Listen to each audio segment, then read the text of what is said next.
Today at the National Press Club, Trade Minister Tehan, having secured a free trade agreement with the UK, he's now seeking to seal a deal with the European Union, and all while challenging China at the World Trade Organisation.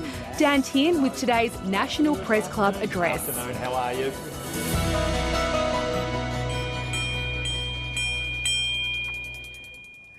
Good afternoon and welcome to the National Press Club Westpac Address. I'm the club's president, Laura Tingle.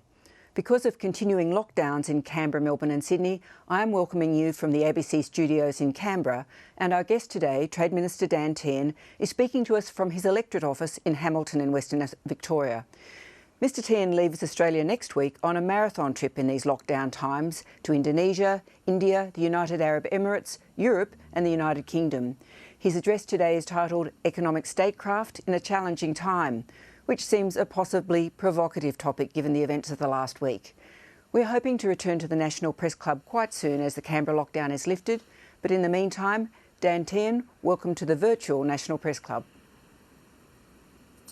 Thank you, Laura, and I would like to begin by acknowledging the traditional owners of the land on which we meet, and I pay my respects to their elders past, present and emerging. I'd like to thank the National Press Club for hosting me today in very different circumstances than usual, but that demonstrate their capacity to innovate. The backdrop today, I hope, will inspire all those watching to travel again, and especially to the most beautiful part of Australia, Western Victoria. In 1857, 42 years after the end of the Napoleonic Wars that had witnessed most of Europe in conflict and claimed an estimated 5 million lives, the British MP Richard Cobden made an observation that has more than stood the test of time. He said, "Free trade is God's diplomacy. The only certain way of uniting people in the bonds of peace, since the more freely goods cross borders, the less likely it is that troops will ever cross borders." Free trade drives economic growth, improves living standards and creates the conditions for peaceful coexistence. Trade also develops cooperation, builds trust and encourages respect between trading partners. Given its importance, it's hard to separate the economic interest from our security interest. Economic statecraft remains integral to national security, defence and foreign relations, and today more so than ever. Geostrategic competition is taking place in the economic realm as fiercely as it is in all others. Australia knows this only too well. That is why we are working so hard to shape an open, peaceful and prosperous Indo-Pacific and to diversify to minimise the impacts that economic cohesion can have on our economy. All countries are vulnerable to having trade used against them. The best protection, though, lies in more trade, not less, being more open and having even stronger economic partners. Trade isn't a zero-sum game. When I win, you don't lose. That is the essence of Cobden's remark. When economic statecraft is working at its best, trade is flowing freely and everyone is benefiting. The rising tide lifts all boats. Free trade and open markets backed by clear rules that are fairly enforced offers the clearest path for all countries to grow and prosper. Australia believes in the power of open global markets. We practice what we preach. Our prosperity, built on 28 successive years of pre-pandemic economic growth, is a function of that commitment. It is why our economic statecraft is principled, proactive and, where necessary, patient. The 3 Ps. Being principled is very important to all of us as individuals, and Australia, in its engagement with the world, is principled. We act in our national interest, as you would expect all countries to do, and we are always prepared to sit down and have the difficult conversations. We also act to support and promote the rules-based trading system, whether it be bilaterally, regionally or multilaterally. This principle is hardwired into the coalition, and we have a proud record of delivery in this area. Bilaterally, our government has overseen the size of our trading markets covered by free trade agreements grow from 26% to 70%. That equates to preferential access to an additional 2.7 billion customers. And when the Australia-UK Free Trade Agreement is finalised, that coverage will grow to 75%. Regionally, we continue to be one of the most active members of APEC, which is why we have so warmly welcomed the US and Peru's commitment to host in 23 and 24, respectively. We're about to ratify RCEP, and we played a key role with Japan in rescuing the TPP and turning it into the gold standard CPTPP. Keeping this economic grouping as the go-to gold standard agreement in the region continues to be our priority. Multilaterally, our commitment to the WTO remains as strong as ever, demonstrated by our leadership on issues like e-commerce and digital trade and through the Cairns Group. When it comes to economic statecraft, we have always been proactive as a nation, and being proactive works. It got me on a plane to the United Kingdom in April so I could sit down with the then UK Secretary of State of International Trade, Liz Truss. At that meeting, we made significant progress on our free trade agreement and agreed to the timeframe which led to Prime Ministers Morrison and Johnson announcing an agreement in principle in June. We will hopefully finalise the agreement in October. From start to finish, this will be the fastest Australia has ever negotiated a major free trade agreement. Being proactive is why I will head to India next week to see if we can get similar momentum happening on our free trade agreement with India. Principled, proactive and patient. And here is why the third P is important. Patience has been essential in our dealings with our largest trading partner, China. When I became Trade Minister, I wrote to my Chinese counterpart in January, setting out how we can work more closely together. I'm still waiting for a reply. Last week, China formally sought accession to the CPTPP. As I have said, the CPTPP is the gold standard agreement in the Indo-Pacific, and all members have agreed that any country that wishes to accede to it will have to abide by all the rules and the standards. All parties will want to be confident that any new member will meet, implement and adhere to the high standards of the agreement, as well as to their WTO commitments and their existing trade agreements. Because it's in everyone's interest that everyone plays by the rules. One of the most important things about negotiating the accession process of any country into the CPTPP is that you have to be able to sit down at ministerial level, look your economic partner in the eye and talk about the accession process. That is what we have done with the UK, who are first in line to accede, and we want to do the same with China. We want a constructive relationship with China, and we remain open to sitting down and working through our differences. While there are clearly challenges in our relationship, that shouldn't overshadow the strong mutual interest in the bilateral trade and investment relationship. And while we are being patient, we will also be proactive in supporting Australian exporters to diversify their international customers by expanding our extensive network of bilateral and regional free trade agreements, resolving non-tariff barriers and supporting new opportunities through our domestic programs, such as the Agribusiness Expansion Initiative. The 3 Ps is the framework that I will apply next week when I travel overseas for a series of engagements to represent Australia's interests in multilateral meetings and to drum up more business for our exporters. In normal times, the Trade Minister leaving the country would be as newsworthy as dog bites man. However, these are not normal times.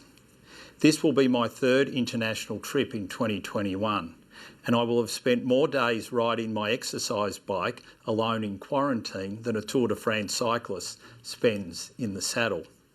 And while you cannot put a price on the value of looking someone in the eye when you are discussing trade deals and opportunities, I do empathise with the Australians who have been denied the opportunity to travel overseas this year.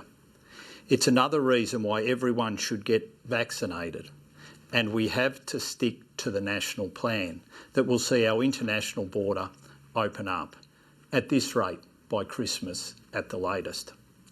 The first stop on this trip is Jakarta, where I will meet with Minister Lutfi in recognition of our close friendship and growing economic relationship.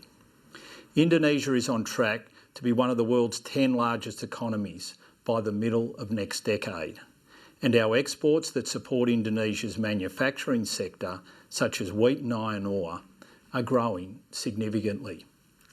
Through our growing trade relationship, bolstered by the Indonesia-Australia Comprehensive Economic Partnership Agreement, we are helping to support the economic growth and stability of the world's fourth largest country by population.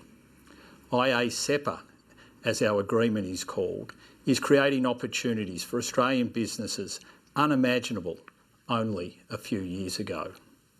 Australia is proud of the role we are playing in Indonesia's urbanisation, their steadily growing middle class, and how our economic relationship is creating opportunities for Indonesian and Australian businesses. In Jakarta, I will launch a blueprint for trade and investment with Indonesia to help Australian business take advantage of the opportunities, which complements the $40 million Catalyst program launched in July. The blueprint focuses on targeted sectors and markets with room for growth, with opportunities for Australian businesses to align their capabilities with Indonesia's priorities. Australia's principles-driven trading relationship is supporting growth and stability in Indonesia that benefits them, us, and the Indo-Pacific. The second stop on my trip will be India, another partner with a mutual interest in open, inclusive, and resilient Indo-Pacific. 2 years from now, India, the world's biggest democracy, is on track to become the world's most populous nation. Backed by 1 million Indians turning 18 every month, rapid urbanisation and industrialisation, and a drive for technological innovation and digitisation, India's economic story offers enormous promise. We all have a stake in India's success. Prime Minister Modi's government has begun promoting a free trade narrative and is seeking closer economic ties with like-minded nations, including Australia. For Australia, there are significant growth opportunities in critical minerals, infrastructure, energy, technology, agriculture, education and space. And it is these sectors we will place particular emphasis on in the government's soon-to-be-released update to Peter Varghese's India Economic Strategy. While in India, I will seek to further advance our recent progress towards a free trade agreement, or what is called the Comprehensive Economic Cooperation Agreement, CECA. Both countries are committed to achieving an early harvest announcement on an interim agreement to liberalise and deepen bilateral trade in goods and services and pave the way for an early conclusion of a full CECA. Piyush Goyal, the Indian Trade Minister, and myself are seeking to make progress towards an interim deadline. It's an ambitious approach, and this meeting will be crucial, but it's one that can be achieved if both sides are seeking a truly complementary agreement. We are working towards an agreement that aligns with our principles and encourages expanded trade and investment flows to the benefit of the economies and peoples of both countries. The growing size and strength of the Indonesian and Indian economies is a win for Australia, for our region and the world. We want to play our part in that. The next stop on my itinerary will be the United Arab Emirates, Australia's largest trading partner and largest investment partner in the Middle East. The UAE has raised the possibility of negotiating an FTA. I want to discuss face-to-face strengthening our bilateral relationship, either directly or regionally through the Gulf Cooperation Council. Australia has an established and growing presence in the UAE, including in building, construction, financial and health services, agricultural supplies, education and training services, and sport and recreation. In Europe, I will represent Australia at the OECD Ministerial Council meeting in Paris and the G20 Trade Ministers meeting in Italy.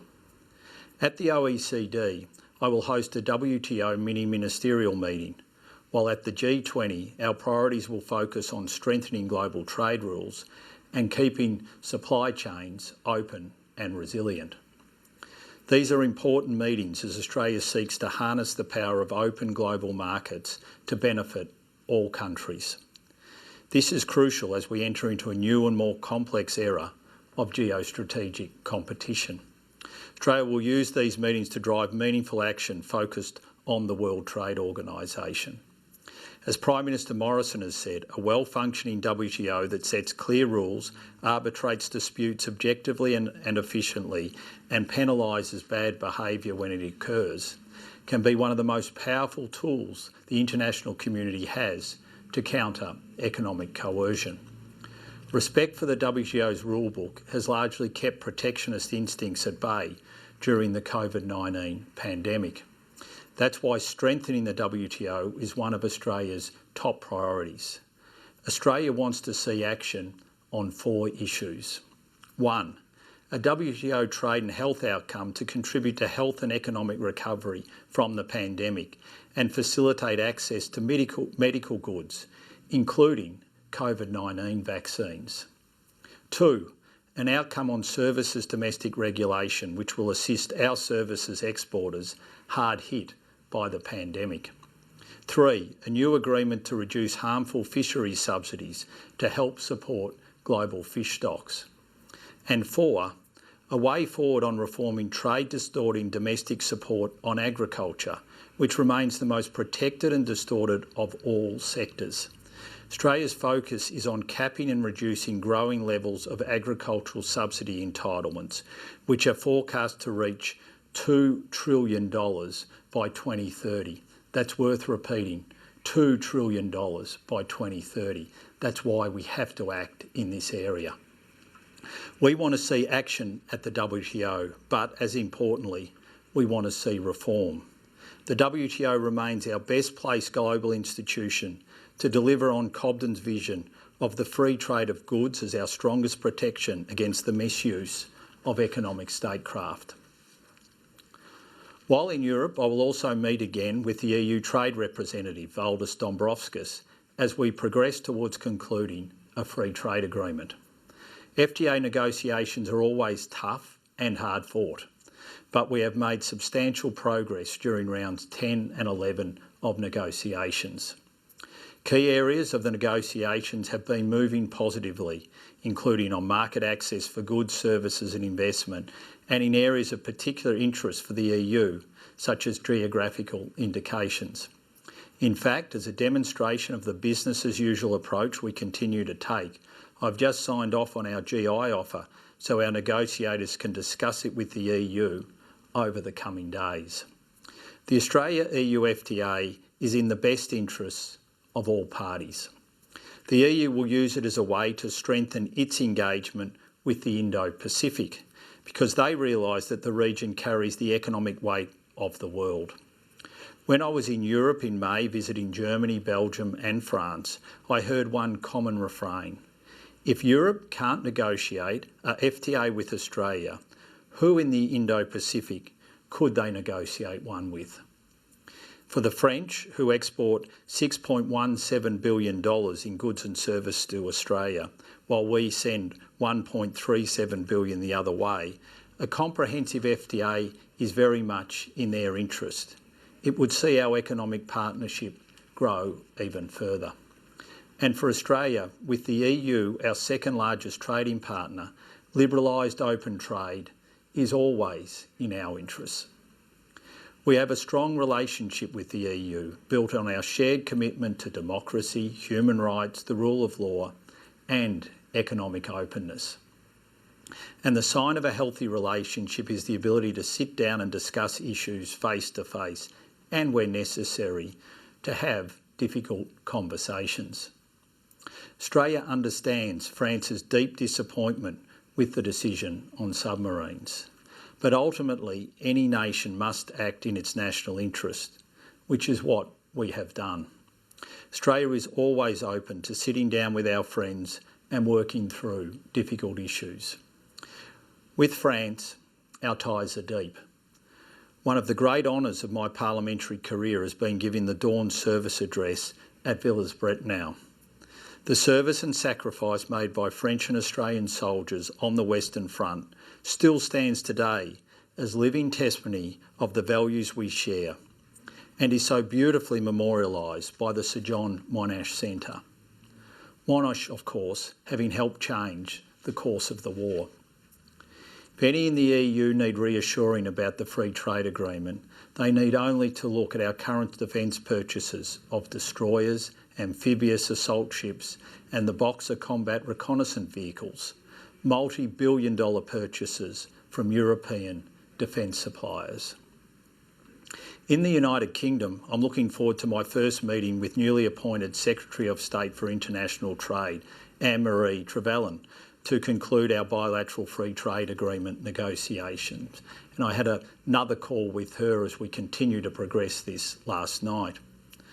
You'll remember when our Prime Ministers announced the agreement in principle in June, Prime Minister Johnson saying, "You give us Tim Tams, we give you penguins." Well, I recently tried a penguin biscuit for the first time, and I can honestly say the Brits are getting the better part of that deal. But more importantly, this is the most comprehensive and ambitious agreement that Australia has concluded outside of New Zealand. Our FTA will be modern and comprehensive, with Australia and the UK eliminating tariffs on around 99% of goods exports by value on entry into force, and groundbreaking sections covering people-to-people movement, investment and government procurement. We want the Australia-UK FTA to be an example to the world that embracing free trade is the best way out of the pandemic. Australia believes that as we look to the challenges that lie ahead of us, whether in recovery from COVID-19, transitioning to a zero emissions future, or combating new threats from economic statecraft, it is clear that free trade offers us the best solution. Trade will be the engine that drives us on the pathway out of this pandemic. An open, liberalised and rules-based global trading system will benefit Australia, our region and the world. It will create and sustain jobs, with 1 in 5 Australian jobs already reliant on trade, including 1 in 4 in regional Australia, and 1 in 10 reliant on foreign direct investment. Trade underpins our economic success. Trade will also generate new opportunities in areas such as critical minerals, space and clean energy.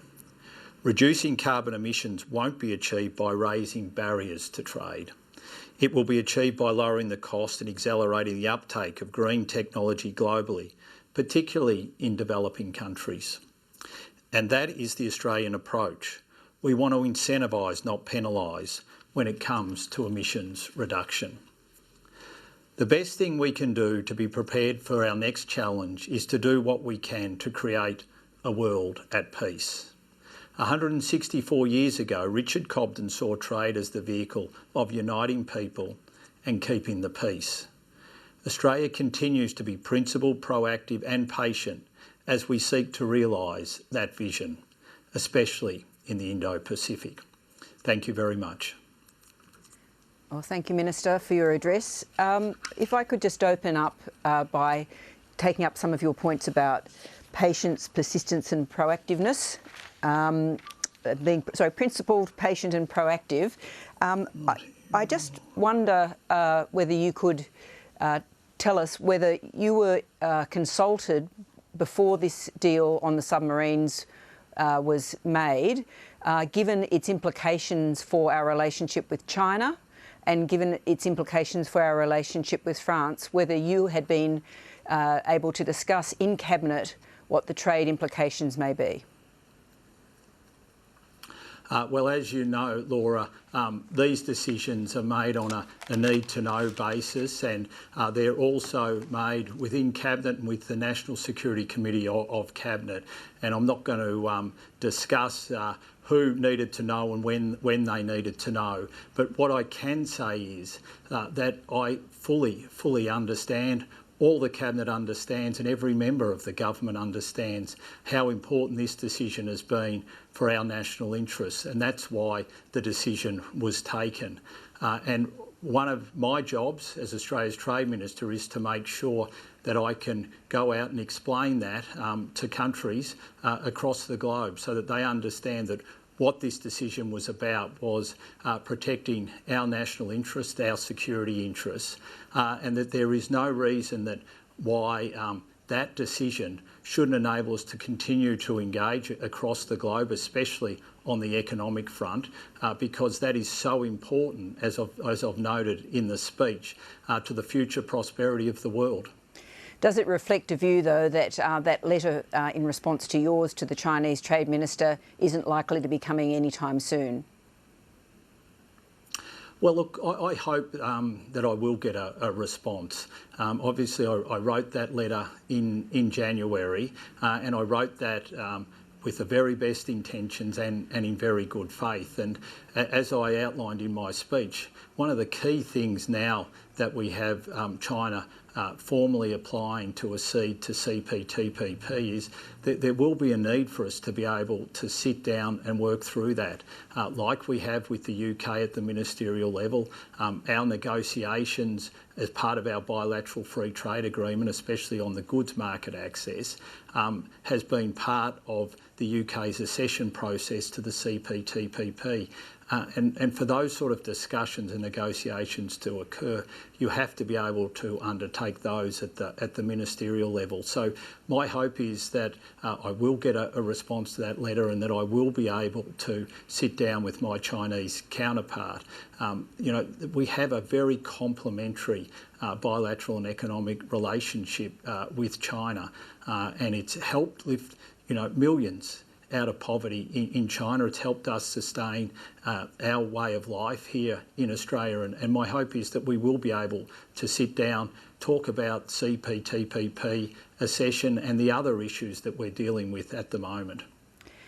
The next question is from David Crowe, who's on mute, I think.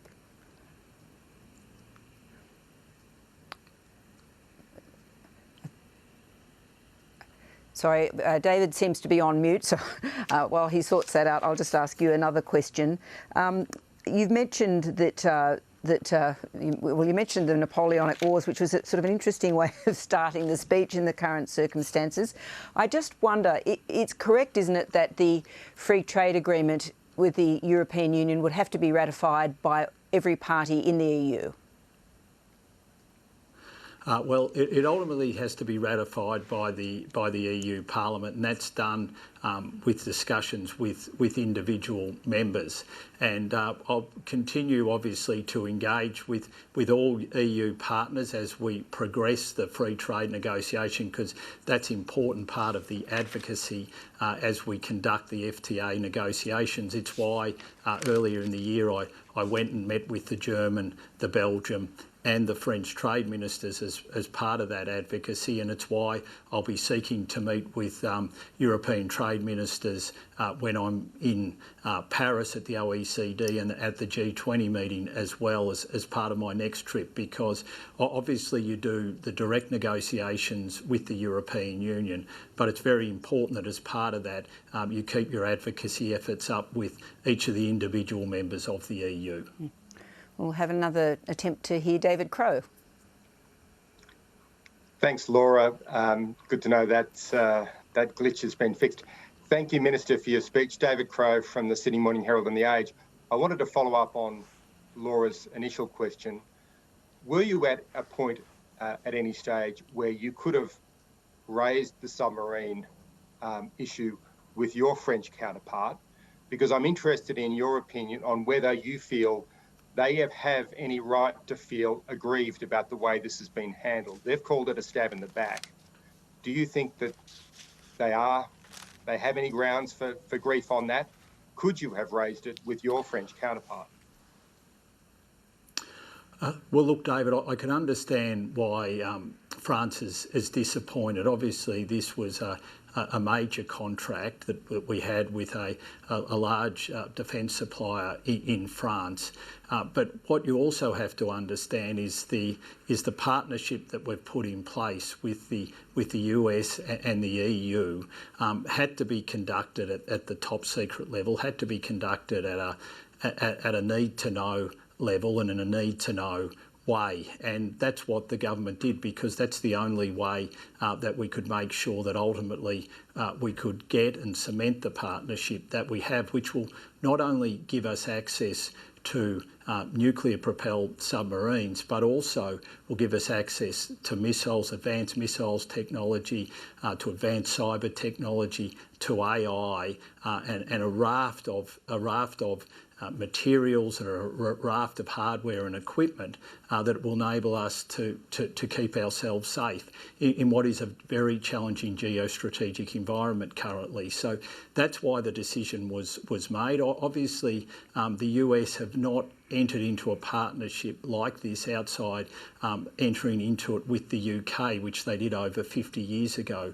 So the discussions had to be done at a top secret level and kept secret. I mean, that was a clear way we could actually demonstrate that we could be a willing partner to such an arrangement. So I think everyone's just got to understand that the nature of the discussions, the nature of the need to keep them secret, and that was ultimately in the end the way we had to do it, and ultimately in the end we had to get an outcome which is clearly in our national interest, and that's something I'm very, very keen to explore with all my European counterparts, and also send a very clear message to them with regards to the FTA. This FTA is in their interests and it's in our interests. In particular, it's in their interests in the way that will enable them to engage in the Indo-Pacific. We very much see this free trade agreement as a way of drawing the European Union further into the Indo-Pacific and making sure that they can be part of the area which carries the economic weight of the world, and that will obviously help them develop partnerships and relationships in the region, which I think will help and keep it open, which will help keep it peaceful and help keep it prosperous, which is in their interests and is in our interests. The next question is from Sarah Eisen. Sarah Eisen from the West Australian. Minister, Scott Morrison has greeted the European Council President Charles Michel in New York and said he's looking forward to discussing the EU doing more in the Indo-Pacific. But Michel replied, "Thank you for your message, but as you know, for us, transparency and loyalty are fundamental principles." Are you concerned about this? Is this seriously not a concern? And what does any stumbling block with the EU free trade deal mean for Australian farmers, suppliers and workers? Well, obviously the PM is having meetings in New York at the moment. He's having them with individual countries, with Sweden, with Austria, and with the EU Commission itself, and with the President of the EU Commission. And one of the good things about us, or the PM being able to have those meetings, it's given him the ability to be able to sit down and obviously be able to detail why Australia has taken this decision, the rationale behind taking it, how it's very much in our national interest. But I think also importantly to send that clear message of how important it is and how we want EU engagement in the Indo-Pacific. Now, with regards to the free trade agreement specifically, obviously we've had the 10th and the 11th rounds where we've seen substantial progress being made. The 12th round is scheduled to take place in October. We're confident that that 12th round will start to move the outcome towards an end game, which hopefully we would be able to conclude sometime next year. Now, what we have to do as part of those negotiations is make sure that that end game is in the interests of our farmers. As you know, these FTAs are hard fought, and especially when it comes to agriculture. And that will be one of the key things I'll be discussing with Valdis Dombrovskis, the EU Trade Commissioner, when I travel to Brussels next week, because I want to make sure that there's a clear understanding that part of our interests are very much about getting as much access as we possibly can for our farmers, just like their interests are when it comes to services, when it comes to investment and other areas. So that'll be part of the discussions that I have with Valdis Dombrovskis, but very much one of our key priorities is to make sure that we can get a very balanced agreement across agricultural goods, services, investment when it comes to e-commerce and a number of other areas. And seeking that balance is going to be difficult, but we're confident that we'll be able to achieve it over the coming months. The next question is from Phil Curry. G'day, Mr. Tehan. Phil Curry from the Financial Review. You've put conditions on China's accession to the CPTPP, including they pick up the phone and drop their coercive trade practices. A lot of boffins in the trade industry say that's being too prescriptive, and one of the best ways to get China to start behaving like a responsible citizen is to get them back into the tent, and getting them into the TPP would be a good way of doing that. Are you prepared to be a bit flexible, say, get them in even while they're still putting bans on our barley and prawns and things like that? Get them into a forum that forces them to play by the rules and brings a lot of pressure to bear in the region. And secondly, on the TPP, what are the chances you think of the US having a rethink? Thank you. So one of the things that we've signalled to China, because before they formally expressed their interest in joining the CPTPP, they obviously had sent some clear messages that they were looking at wanting to accede. And one of the things through officials we made clear is, and I want to be clear, this isn't a condition. This is really just sort of common sense, or just the practical reality, is that as part of an accession process, we need to be able to sit down at the minister level to work through it.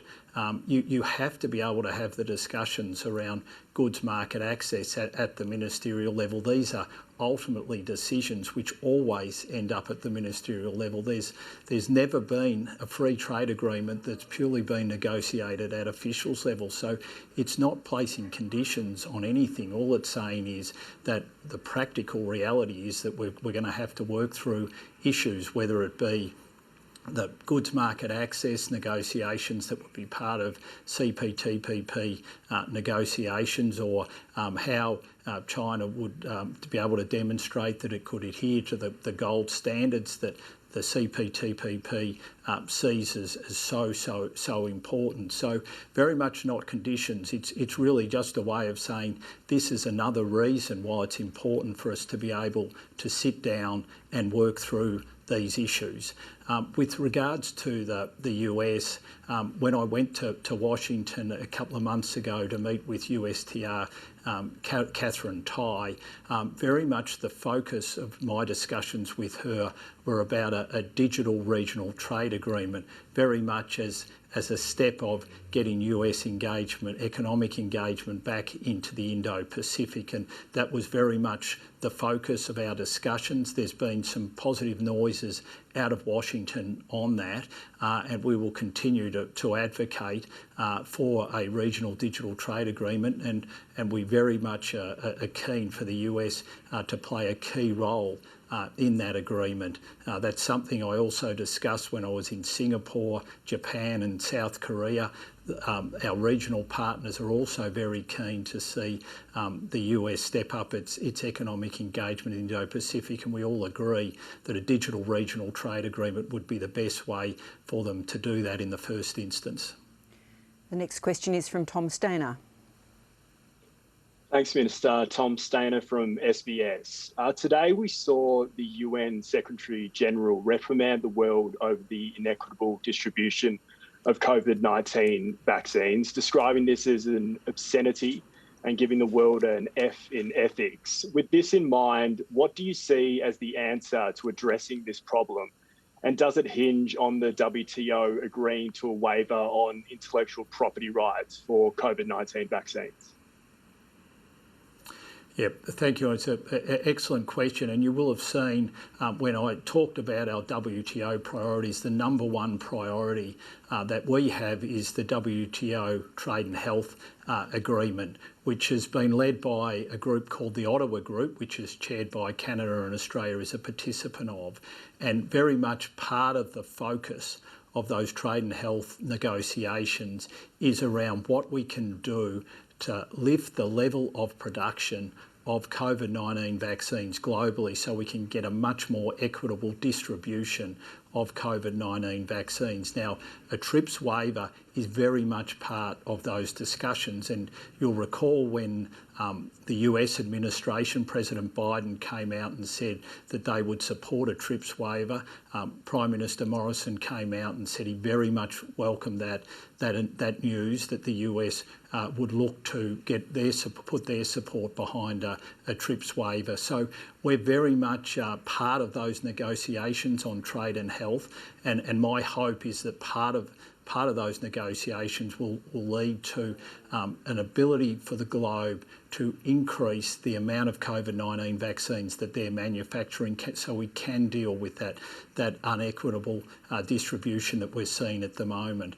But can I also just note that Australia very much sees that we have a key role to play here, and that's why we've used the AstraZeneca vaccines that we've manufactured here in Australia to make sure that we're able to provide those to our Pacific friends and also to other countries in the region.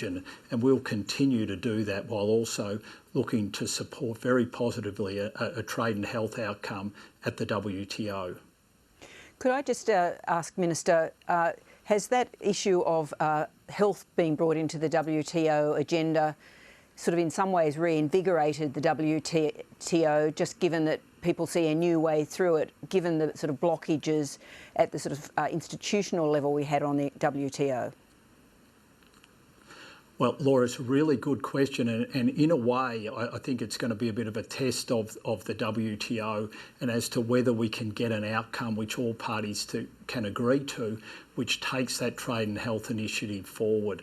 Obviously, one of the issues with the WTO over the last 5-10 years has people have seen it as not being able to set the rules that we need for a modern world. Well, this trade and health now is, I think, a test, and it's one which the WTO Director General is very much aware of, and she has put a lot of time and effort in trying to see whether we can get a resolution on trade and health, because she understands if the WTO is going to be important and relevant going forward, when we have issues like this, when we go through a pandemic like we are, the WTO needs to be able to play its role, and that's why I think all members have a real obligation to make sure that they can sit down and put their self-interest aside and make sure that we get a very good outcome when it comes to the Trade and Health Initiative, which ultimately will benefit all of us, because the more we can do to lift productions of the COVID-19 vaccines, the sooner the world gets back on its feet. We can lift global trade, and as I've pointed out, once you start lifting global trade, you start lifting living standards, you create jobs, and that'll very much, hopefully, drive our recovery out of this pandemic. The next question is from Olivia Casely. Olivia Casely from The Australian, thanks for your speech.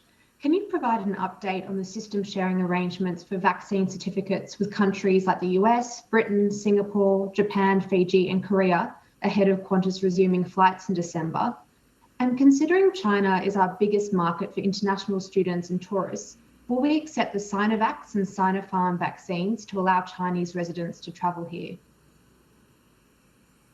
So thanks for that question. As an Australia's Tourism Minister, this is an issue I'm paying a lot of interest in, and our vaccination certification QR code system has been sent to all our overseas embassies so we can begin that engagement with overseas posts and overseas countries on making sure that it will be interoperable. And what we've seen so far and all the reports back is that the system, the QR code system, which has obviously been modelled on the International Aviation Organisation's model of what they think is needed in a QR code, it seems to be interoperable with most of the countries that we've been dealing with. So we continue to do all that preparatory work so that when those international borders open, and as I said in my speech, hopefully at the latest by Christmas, that Australians will be able to travel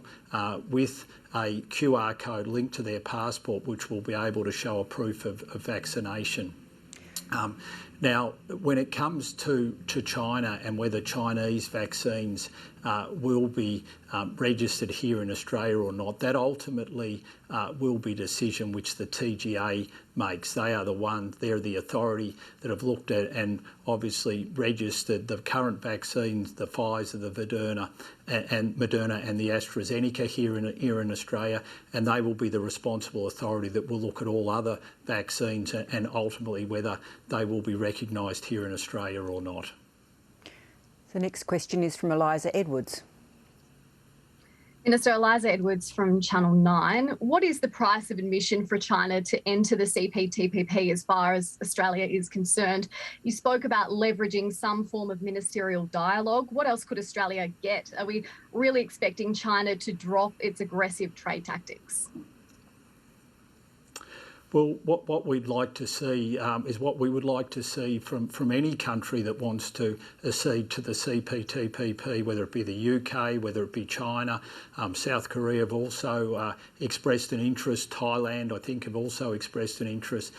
We want to, be able to sit down and have a very good ministerial dialogue around the issues that the accession will involve, but also what we also want to make sure is that there is a clear-cut commitment to honouring existing trade agreements that a country is a party to, so their WTO obligations, their regional trade agreement obligations and their bilateral trade agreement obligations, because the CPTPP has gold standard rules, it has gold standard obligations, and all countries that are currently a party to it want to make sure that the CPTPP remains that gold standard agreement. So it's making sure that there is an understanding and a commitment and adherence to trade rules, and also an ability to be able to sit down and work through the accession process, which ultimately will involve negotiations on goods market access, on services market access,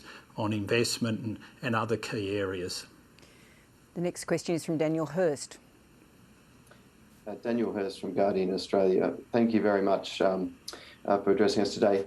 Michael McCormack has told The Guardian today that a flat no on net zero emissions could threaten Australia's trade relationships and export income.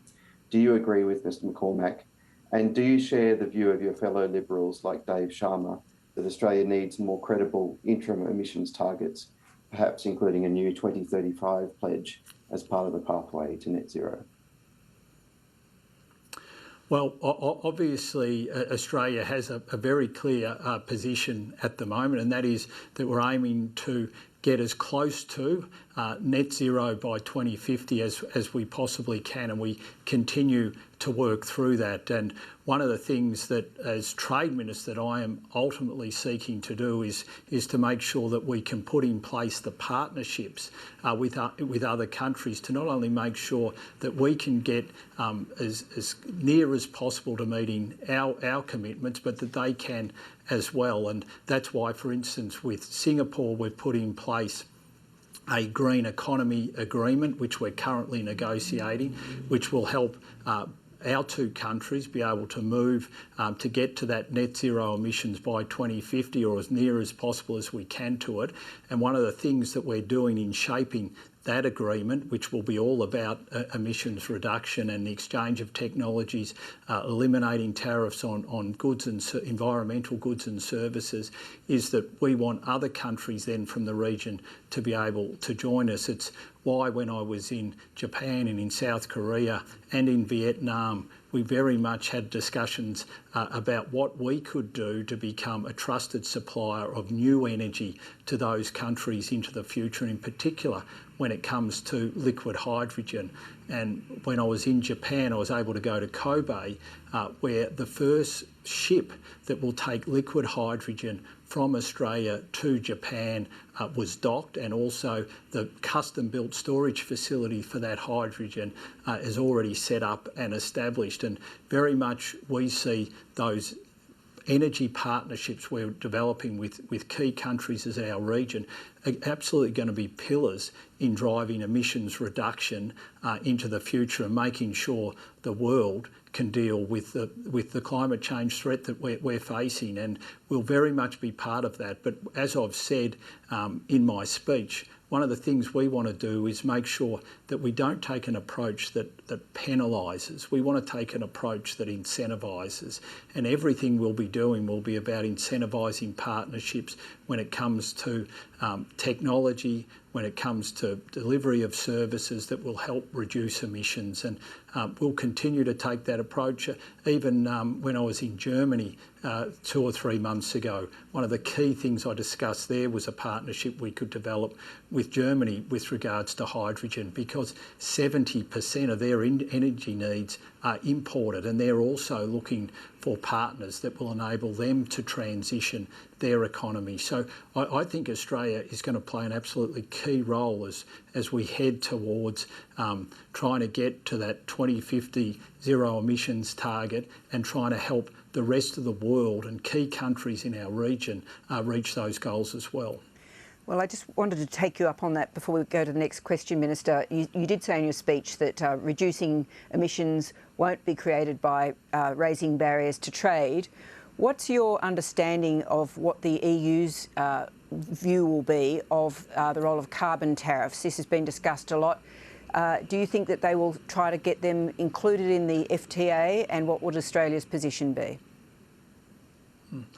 Well, we obviously oppose carbon border adjustment mechanisms because we see them as protectionism in another guise, and we think that there is a much better way to go about things, and that is by reducing tariffs on environmental goods, on environmental services, and freeing up the exchange of technology in key ways that will drive down emissions reduction. So I had some discussions about this issue when I met with Valdis Dombrovskis, the EU Trade Commissioner, a few months ago. I'm sure we'll have further discussions around this, but ultimately that is a separate issue to the EU Free Trade Agreement. That is something that the EU is looking to put in place, which would be relevant to all countries which trade with the European Union, unless they ultimately adopt the EU emissions trading scheme.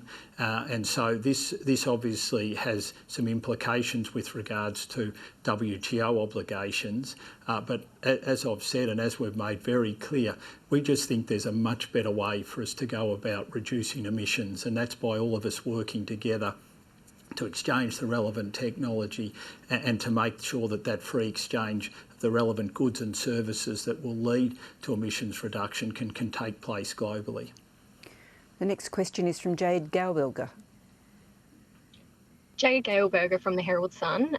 Thanks for your address. You've talked today about international travel resuming by the end of this year. Will Australians be able to travel to any country in the world, or will it only be to green zone countries? And in terms of allowing international passengers back into the country who are non-residents for tourism purposes, will Australia have any vaccination requirements for them, and when do you expect they will also return? So the national plan of when we hit that 80% national vaccination rate and an individual state hits that 80% rate means that outbound travel will resume. So people will be able to freely travel outside of Australia with no restrictions or no limitations. So that outbound travel will open up. Obviously, it'll be dependent on the requirements that are put in place of the countries that they are travelling with, but outbound travel opens up. One of the things that we're also looking to progress is travel bubbles, similar to the arrangements that we have with New Zealand. So that means if Australians are heading to specific countries that we have travel bubble arrangements in place, that will mean that there will be not the restrictions on 14-day quarantine that otherwise would be the case for people to returning to Australia. Now, exactly what those quarantine arrangements would look like will depend on ultimately on the negotiations with the travel bubble of the particular country. With New Zealand, when it was up and running, there was no quarantine requirements at all, and ultimately that's what we would like to achieve, but there might be some testing requirements that are in place. Another key thing which is taking place at the moment is obviously the home quarantine trial that's occurring in South Australia. So one of the hopes that we have is, especially in the lead up to Christmas, we'll be able to see states and territories putting in place home quarantine arrangements for returning Australians, and they would be able to quarantine at home. But ultimately we've still got a little bit of work to do on that. But that's basically the plan that we're looking at as we head to that 80% national vaccination rate. It ultimately will depend a little bit on the various countries that a person is travelling to, and ultimately also on the arrangements here, especially those that we can put in place with state and territories. But I think very much what you're seeing more and more from those countries that are heading towards an 80% vaccination rate is looking to reduce quarantine arrangements for fully vaccinated returning Australians and to look at home quarantine options, and I think shorter home quarantine arrangements. The next question is from Tom Connell. Tom Connell from Sky News. Minister, I know you said before you understood France's disappointment when it comes to the submarine contract, but they've gone a lot further than that. They've even mentioned the word treason. Have you been surprised at the strength of the French reaction? Well, look, I can understand their disappointment. This was a major contract, and if you put the boot on the other foot, I think Australia would be similarly disappointed. But ultimately, in the end, I think what's going to be really important is that ability for us to be able to sit down and work through this issue and make sure that it's very much understood that ultimately what Australia was doing was taking a decision that's very much in our national interest, and that's what any country ultimately has to do. Now, this was a very tough decision that the government had to take, but ultimately in the end, when it comes to making sure that you're protecting your citizens and protecting your nations, you have to take tough decisions, and that's why the government has taken this. And I think over time, my hope is that that France will come to realise and understand why ultimately we have taken that decision. But I can understand their disappointment. But when it comes to keeping your citizens safe, you do have to do the tough things. Ultimately, in the end, when you look at how we've dealt with COVID-19, one of the very tough decisions we had to take was to close the international border. Now, that wasn't an easy decision for the government to take, for the cabinet to take, but we had to do it to keep our nation safe. And the government has always been very clear that ultimately, in the end, if we have to take a tough decision that is all about protecting Australians and making sure we're protecting Australians for the future, we will do so. If I could just ask a question on a more practical level about treason and selling out and things like this. Kath Sullivan, our national rural reporter at the ABC, says that you've signed off on the geographic indicators you're prepared to trade with the EU. Have you sold out Australian feta and Prosecco producers in order to secure the free trade deal? And will they be selling salty white cheese, or can you guarantee feta and Prosecco will be produced in Australia? Thanks, Kath, for that question. And she's obviously taken a very detailed interest in the negotiations, which is great to see, because it is important for our farmers and in particular our dairy farmers when it comes to GIs and for our wine growers. And here in Western Victoria, beautiful Western Victoria, where I'm coming to you from today, we produce more dairy produce than anywhere else in Australia. We also produce some very good wine. So these are obviously key things things that we are mindful of.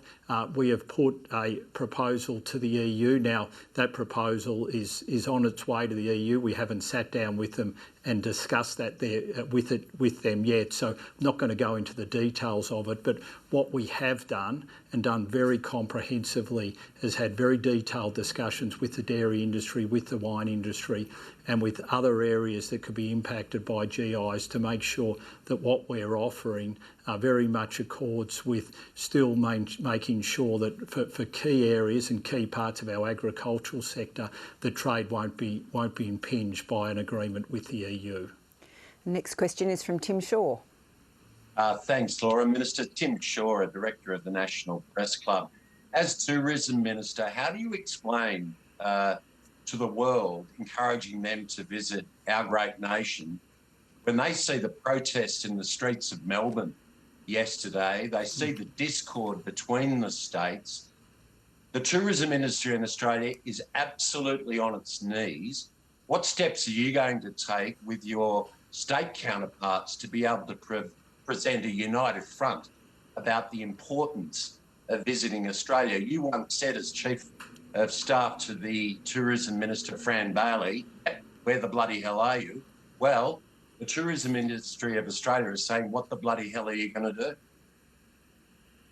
Well, the first thing we've got to do is make sure that when the time comes and when we get to that 80% national vaccination rate, that we send that message to the rest of the world that we're open and we once again welcome back international tourists, and that we are still the best place in the world to visit. And I've got no doubt about that. I just look at my wonderful electorate, the Grampians behind me, the 12 Apostles, Budj Bim, which has the oldest architectural Indigenous site in the world. These are just, in my electorate, some of the wonderful tourism opportunities that are there. And in all my travels and meeting with the tourism industry overseas, everything that I've heard is that people cannot wait to get back to Australia and cannot wait to visit Australia again. And I think that should be reassuring for our tourism industry at this time. And it is going to mean that Australia as a nation is going to have to work together on this. And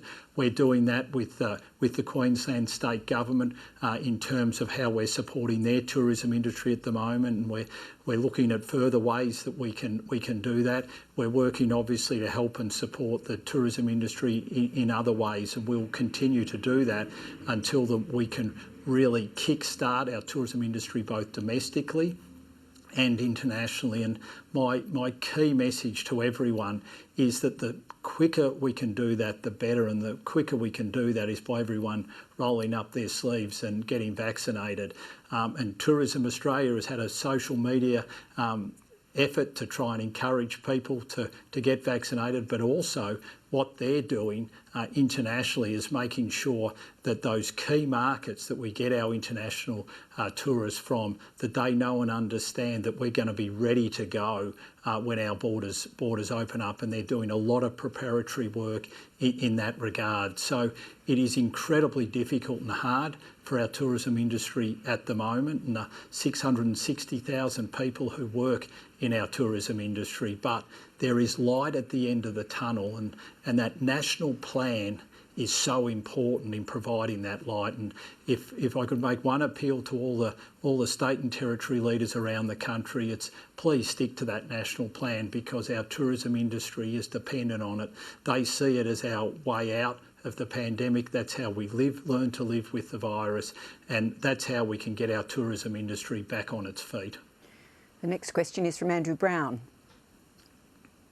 Andrew Brown from AAP. You said before, Minister, that any country must act in its own national interest. So by extension, if the French decided to walk away from the negotiating table for the free trade agreement, or requested negative things for Australia for that agreement, would you accept that the French be working in their own national interest? Well, ultimately, all countries do act in their national interest, and one of the things why I believe free trade agreements are so important, and it's why I outlined it in the speech, is that they're actually a way of us working together as economic partners to help and lift the economic interests in both countries. And so in relation to the EU FTA, what it would do is enable us to benefit consumers and businesses in the EU as well as consumers and businesses here in Australia. But not only that, and I think this is incredibly important, the economic weight of the globe has shifted to the Indo-Pacific. This is where the most economic activity globally is taking place. And what the EU-Australia FTA does for Europe is to enable them to get that very important foothold into the Indo-Pacific. As I said in my speech, it was a clear message, and I've got to say I was almost a little taken aback when I went to Europe earlier in the year of that clear message that I got when I was in Germany, in Belgium and in France, was that statement that if the European Union can't do a free trade agreement with Australia, who in the Indo-Pacific could they do one with? So I very much think it's in their national interests, it's in our national interests that we can conclude this agreement. Now, that doesn't mean it's not going to be hard fought. There are very difficult issues. Agricultural market access is just one of them. But we'll continue to put the case that it's an agreement that would work for both the EU and Australia.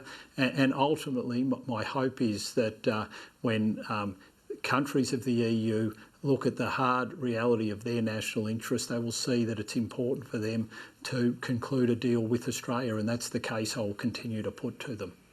We're basically out of time, Minister, but if I could just finally ask you, as a Victorian Minister, what's your reaction been to the protests taking place in Melbourne today, and what, in your view, has sparked these rallies and who's to blame? Well, they're very disturbing, Laura, and I think violence has no part in Australia at any time. Now, I don't want to get into any sort of blame game. We're in a COVID-19 pandemic. I think what all of us have to do is condemn what has taken place, to make sure that we do everything we can to stop the violence.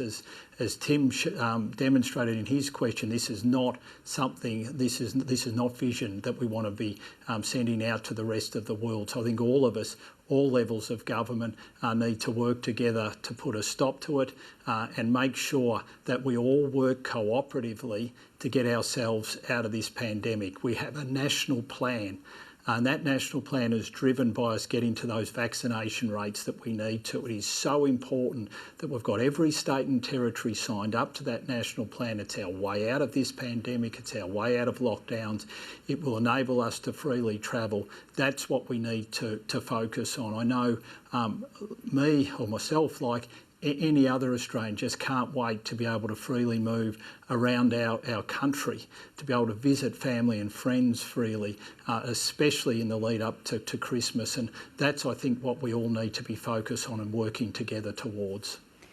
Well, thanks once again for your address today. We'll be sending you a Press Club membership card, which we believe you can use at the Press Club in Paris when you're there. Thanks, Laura. It's been a pleasure to be with you today.